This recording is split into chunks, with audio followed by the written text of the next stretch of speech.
ขัดขีนอาชีพเต้นกินลำกินแม่ยุพินเพิ่นบอกเห็นดีเพิ่นบ่เมตตาคนเพชรนาใส่วงดนตรีถ้าเขาขาดลงทันทีหอบใจนี้บอกกล้าประเสริญ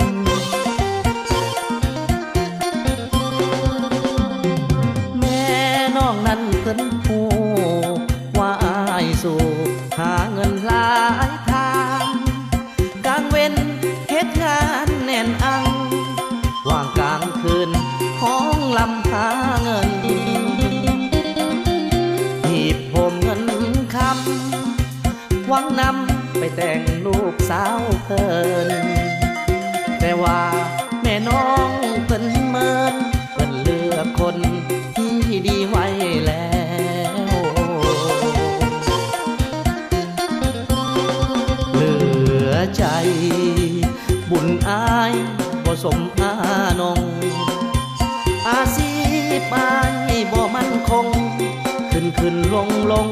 คงบ่พอแจวแม่น้องเพิ่นสั่งคนซื้อทอสร้างแต่ห่างทอแมวบัดนี้อายผิดหวังแล้วใจแป้วน้ำตาไหลลิน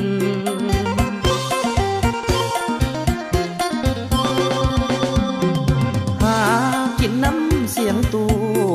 ไอทนสู่หาเงินหลายทางเพื่อหวังหาเงินแต่งนางเพิ่นขวางทางตักเลยสูญสิ้นแม่น้องบ่มาบ่อยากได้คนเต้นกินลำกินบ่ให้เต้นกินลำกินสิให้นอนกินหมอแม่เฒ่าเอ้ย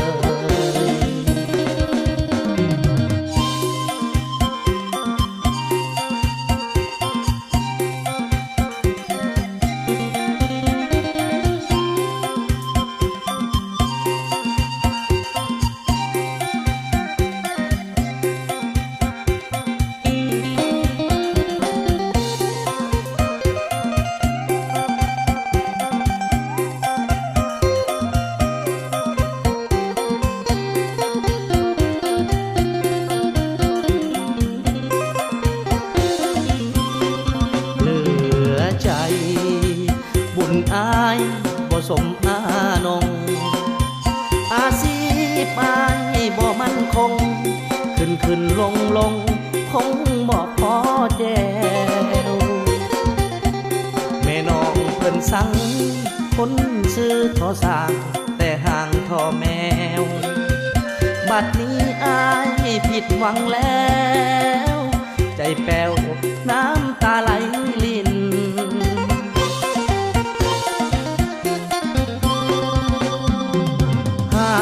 กินน้ำเสียงตูไอทนสู่หาเงินหลายทางเพื่อหวังหาเงินแต่งนางเพิ่นขวางทางตักเลยสูญสิ้นแม่น้องบ่มาบ่อยากได้คนเต้นกินลำกินบ่ให้เต้นกินลำกินสิให้นอนกินหมอ